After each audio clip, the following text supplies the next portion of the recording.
ክንፋም ህልሞች አጭር ታሪክ።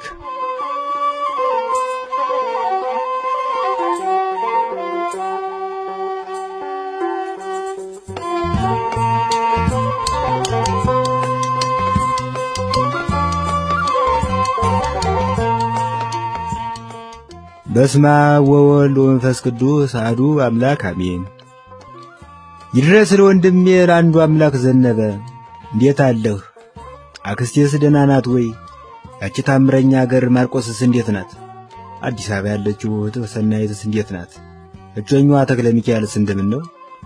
አብዬን ጨምሮ እዚህ ያሉት የቅርብ ሰዎቻችን ደህና ናቸው። ባለፈው የሐምሌ አቦ ዝክር ማርቆስ አክስቴ ዘንድ ደርሼ ተተመለሱ ወዲህ የድሮ አይደሉም። አገሬ ማንኮሳም የጥንቲቱ አልመስለኝ ብላለች። ጥንት እንደ ሐሪ ለሰልሰኝ ነበር ኑሮ፣ አሁን እንደ አባ ጨዋሬ ኮሰኩሰይ ጀምሯል።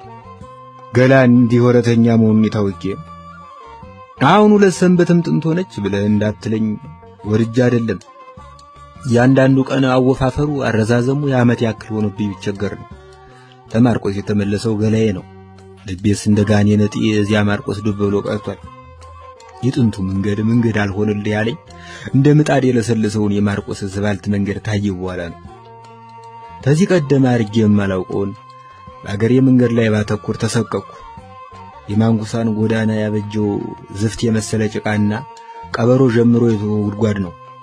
ከማርቆስ ዝባልት ጋር አነጻጽሬው ሳበቃ አይ ለካየን ያህል ዘበን ስንሳብ እንጂ ስንሄድ አልኖርም እየተቆጨሁ በዚህ ሰሞን የቅኔ ትምህርቴን ሳልፈጥን የኔታ መርሃ ጽድቅ እንዳጣላቸው ኩሌታው ተማሪ እየተንጠባጠበ ተከተላቸው። ሞት ትንኝ እየጋለበ ገብቶ በአቱን ወና አደረገው። ቀለሙ ተደፍቶ ብራናው ሻግቶ አጓዛው ተዘንግቶ ቀረ። ይህን ሲያብዬ ጎትቶ ወስዶ ጥጃ ጠባቂነት መደበኝ። የውልህ ንዳድ ያራቆተው ትምህርት ወጥቼ ውሌ ተጥጃ ጋር ሆነ። ለነገሩ ዘንድሮ በምዝግግ የሳተ ሞት ከርሞ በጨበጣ አይለቀኝም። ማርቆስን የሚያህል የመድን መዲና እያለ ማን በሰጋት ይኖራል እያልሁ ራሴን ጠይቅ ጀምሬያለሁ። ማርቆስ እንኳን ወባ ያልተፈቀደለት ንብ በአደባባይ ሲበር እንደማይታይ ተመልክቻለሁ። የቅኔ ትምህርቴን አለመፈጸሜ ልቦናዬን አጉላ ያደረገው። በፈጥምስ ኖሮ መሸጋገሪያ የሚሆን ምኛት አገኝ ነበር። ነፍሳቸውን ይማርና የኔታ የልጅ በዚያ ያያዙ አራት አይና መባሉ የተፈጸመ ትንቢት ነው ማለታቸው እንደው ወድፍኖ ሳይሆን የልቦናዬን ብሩህነት መዝነው ነበር።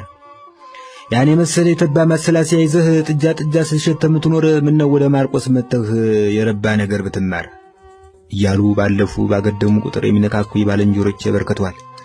ለተቀማጭ ሰማይ ቅርቡ ነው ብዬ ላስባብላቸው ሲጀምር እንደ ባልጩት በሰላ እንደበት የምን ተረት አለ ቦታው መደንጎር ነው። ያከስት ልጅ 300 ብር የሚዘቅ መመር አይደለምን? ጠባይን አሳምረህ የቤትህን አትክልት እየተንከባከብሁልህ አስተምረኝ ብትለው እጅህን ስሙ አይቀበልህምን ይሉኛል። ወይዱልኝ አላቸው ነገር ባልንጀሮቼ ናቸው። ይሁንላችሁ እንዳላቸው ያንተን ሐሳብ አላውቅም።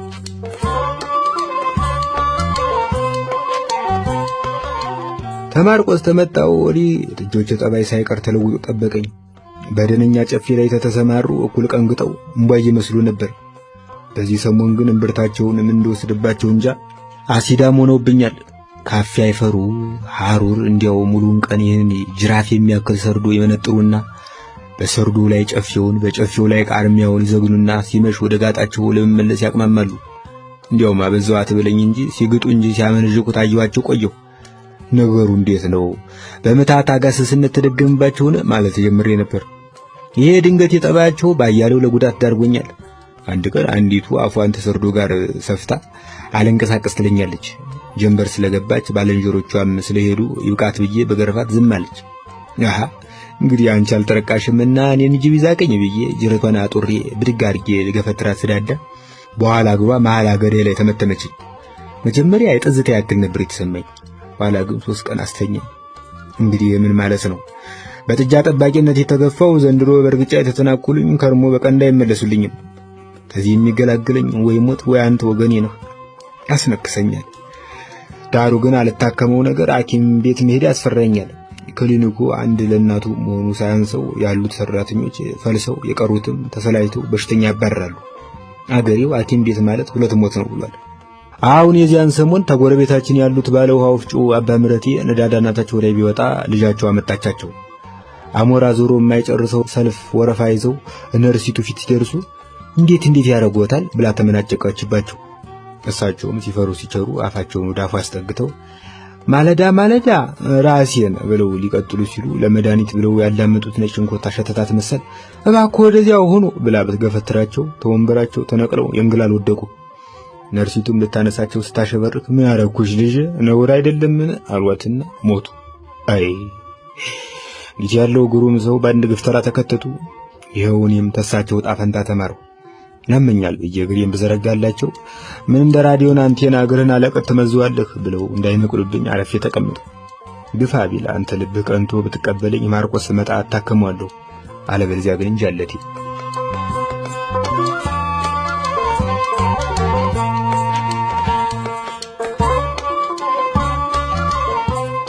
ወንድም ዓለም ተማርቆስ ተመለስ ወዲህ ክረምቱ ራሱ አለመጥነህ ብሎኛል። እንደምታውቀው የማርቆስ ዝናብ ሙሴ ተመሰራዊቱ በምድረ በዳ የለቀመው ህብስተ መና ማለት ነው። እንደ ዱቄት ብንን ብሎ ወርዶ አስፋልቱን አጥቦ የሚፋጀውን አቧራ አርግቦ ጽጌዎችን አጠጥቶ ለሸማ መለቅለቂያ የሚሆን ውሃ ትቶ በመጣበት ይመለሳል። ጉሮምርምታ ብልጭ ታጅቦ ወጀቡ አይነካካው። ነፋሱ እንዳንተ ጠባይ ገራምና ጭምት በመሆኑ ደርሶ ጣራ ላይ አይጋልብ። እንዲሁም አንዳንዴ ዛፎች ሽብሸባ ሲያምራቸው የሚጠሩትና የሚታዘዝላቸው እንጂ ኑሮስ የምናኔ ይመስለኛል። የኛ ክረምት ከዚህ ጋር አነጻጽረው እንግዲህ የሰማይ ሆድ በእኛ አንጻር የተነደለ ይመስል ሌት ተቀን ያንዠቀዥቅብናል። ተላይ ሆኖ ሲያየን ውቅያኖስ መሰለው እንዴ? እውነቴን እኮ ነው። ሲወልን በሚያክል አንኮላ ተደመና እየጠለቀ ቁልቁል ይከለብስብናል። አበሱ የኖህን ማያይህ ደገመው እኮ ጅረቶችን ባፋቸው ያጎርሳቸዋል።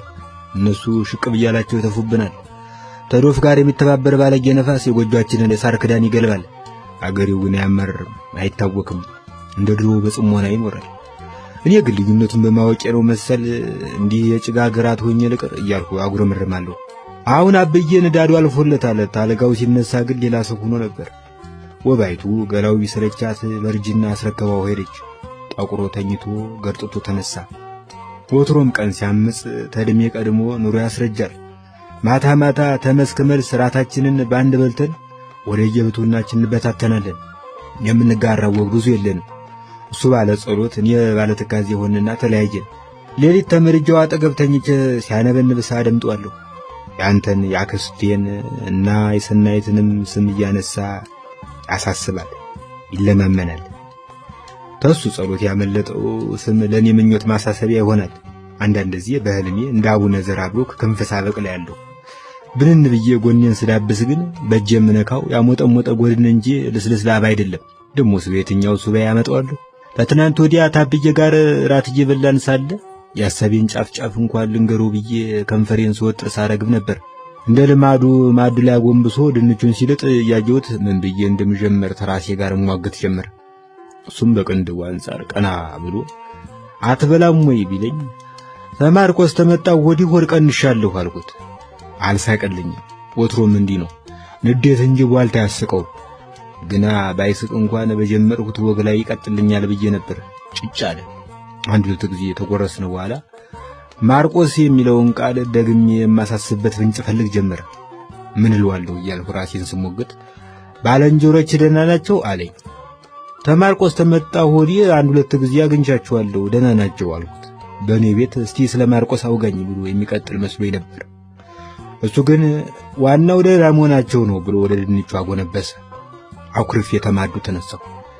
ደፍሬ ሳልጠይቀው ቀረሁ። ግን ብጠይቀው ምን ይላል? አርፈ ባገር ተቀመጥ ይለኝ ይሆናል። ግን አገር የማንኩሳ ብቻ ናትን? የኔታ መርዓ ጽድቅ ነፍሳቸው ይማርና የሰው ወገን ነኝ፣ ስለዚህ ተሰው ያለው ሁሉ ርስቴ ነው ይሉ ነበር። ግድ የለም ይዘገያል እንጂ አብዬን ማሳመን ያቅተኝ። እሱ ብዙም ማሳስብም። በመጣ ተሻሽያ አሻሽለዋለሁ፣ ብማር ተጉንዳን ተጋለሁ። ባክህ እንደምንም ብለህ ገላገለኝ። አንተ ዘንድ ሁኜ ልማር። ቀብጠት አይነካካኝም። ቆርስ ብዬ ምሳምጡ ምል መደዴ አይደለውም። ደፍተሬና እስክሪብቶዬን የዓመት ልብሴን ብልህ ነው። እርሱንም እየተማርኩ መሰራ ተሆነ አግዛለሁ። እምቢ የምትለይ ተሆነ ምን ይደረጋል?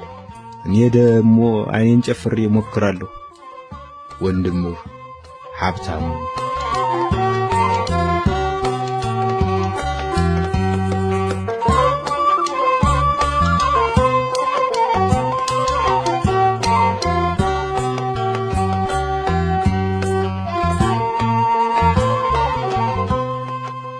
አንዱ አምላክ ለሰናይት። ውድ እህቴ እንደምን አለሽ? ኑሮ ከተባለ ይሄው እየኖርሁ ነው። ደህና ነኝ። እነማዬም በጎ ናቸው። ማንኩሳ ያሉት ዘመዶቻችን ጭምር። ሀብታሙ በቅርቡ ደብዳቤ ጽፎልኝ ነበር። ደብረ ማርቆስ መጥቶ መኖር ይፈልጋል። የራሴ ዓላማ ስላለኝ ፊት አልሰጠሁትም። ስራዬ ብዙ አልመጠነኝም። መቼም አዲስ አበባ ካልመጣሁ ሰው እንደማልሆን የታወቀ ነው። ማስተማር ጀምሬ እንደነበር ሳሰም የቀረሽ አይመስለኝም። በደብረ ማርቆስ ፈንጠር ብላ በምትገኝ ገጠር ቀመስ መንደር ውስጥ የአንደኛ ክፍል ተማሪዎችን አማርኛ አስተምር ነበር። አስተማሪነት የቀጠሩኝ ትምህርት ቤቱ ተሰርቶ ሳይጠናቀቅ ነው። በስርዓት የተመዘገቡት ተማሪዎች 22 ቢሆኑም ከጓደኞቻቸው ጋር ስለሚመጡ በሁለት ቀን ውስጥ 64 ደረሱ። እንዳልኩሽ መማሪያ ክፍሉ ተሰርቶ አልተጠናቀቀም። እኔ ፊደል እያስቆጠሩ ተማሪዎች ጣራውን በመዶሻ የሚነርተውን አናጢ ሽቅብ ይመለከታሉ። አናጢውም ከጉዳዩ ሳይጽፈኝ የተኮለኮሉትን ተማሪዎች ቁልቁል እየተመለከተ እስቲ ተናንተ ውስጥ ማን ጎበዝ ነው ቢስማር የሚያቀበለኝ ሲሉ ጮኻል። ተዋልለው ነገር እሱም እኔም ታዘን ነው። አድርስ ነው እንጂ አንድ ቀን መጋዝ ከእጁ ቢያፈተልክ ወይ ራሱ ሰውየው ቁልቁል ቢመጣ ምን ይውጠኛል ብዬ መስጋት ጀመርኩ። ይባስ ብሎ በደብተር ኮረጆ ውስጥ የድመት ግልገል ይዞ የመጣውን ብላቴና ብቆነጥጥ ዳይሬክተሩ ገሰጸኝ። በዚያ ላይ የገጠር ኑሮ እንደ ወሬው አይደለም። ማሩ፣ ወተቱ፣ እሸቱ፣ የእረኞቹ ዋሽንት፣ የገበሬው የዋህነት ሲባል ሰማ ነበር። እዚህ ግን ሽመል እንጂ ዋሽንት የሚይዝ እረኛ አላየሁም። እንኳን ወተትና ማር ግትና ቀፎ ያለበት ቦታ አልደረስኩም። የዋህ ገበሬዎች ሊኖሩ ይችላሉ። እኔን የገጠሙኝ ግን መረሮች ናቸው። አሁን ሳስበው የሚያምር ገጠር የሚገኘው በዘፈን ውስጥ ብቻ ነው። ማስተማር ስጀምር ትልቁ ችግሬ የምግብ ነበር። በእግር በፈረስ አፈላልጌ አንድ ምግብ ቤት አገኘው። ገብቼ ምን አላችሁ ብላቸው ሽሮና የቅቤ ሽሮ አሉ። ሁለተኛውን አዘዙ።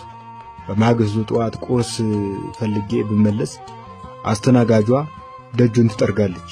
አለፊያት ልገባ ስል ምን ሆነ አለች። ቁርስ የለም እንዴ ብላት ነነው የመግባቷን ረሳው መሰል አለችና ጀርባዋን ሰጠች። ከዚያ በኋላ ነው እንግዲህ ሁሉንም ጣጥዬ ወደ ማርቆስ የተመለሱ። ከመምጣቴ እምዬ ጸጉር ማስተካከያ ከፈተችልኝ። ግን ብዙም አልተደሰትኩበትም።